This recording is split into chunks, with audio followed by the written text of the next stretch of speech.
Okay, next trivia question is there is a band that was originally called Chicago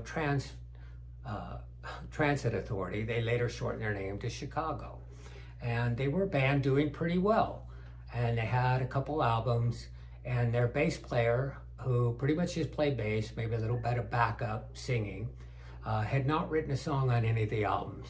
But he was working on a song, pretty hard on a song. He thought he had a song that they could record, and he went to the other members in the band, and they sort of pitched a fit. They did not want to record this song, and they ended up recording this song.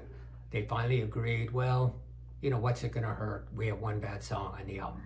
So, what was the song that this bass player wrote?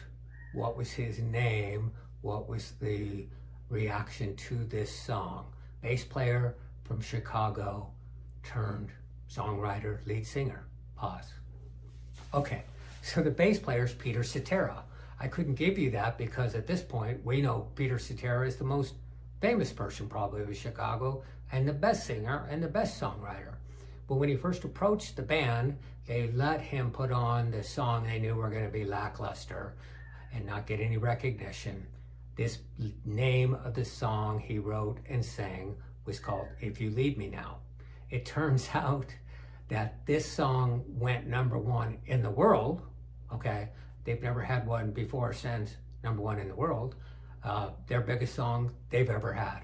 And you can imagine Peter Cetera gained a little bit of credibility after that song.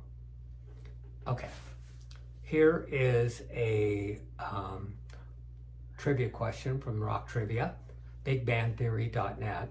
Okay, so Doobie Brothers in 1974 were releasing an album called What Was Once Vices Are Now Habits.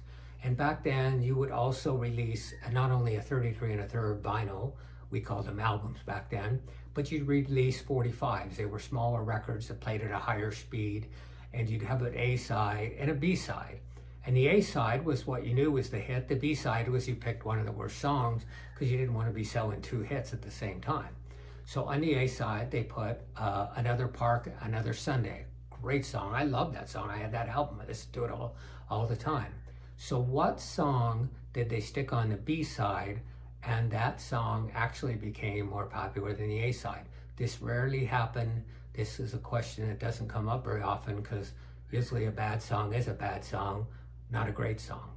What was the name of that song? Pause. Okay, the name of the song is Black Water. And I know you've heard it. Oh, black water, keep on rolling, Mississippi. You know that song. So that was not a rock and roll song. It was more of a vocal song put to an acoustic guitar, nothing like anything they'd ever done before. And about a year later, people started listening to that and loved it. And although Another Park, Another Sunday only hit number 32 in the charts, Black Water hit #1, and it turns out that was their first #1 hit ever. And through the whole history of the Doobie Brothers, they only accomplished one other #1 song. So it was their first #1 song that was on the B side.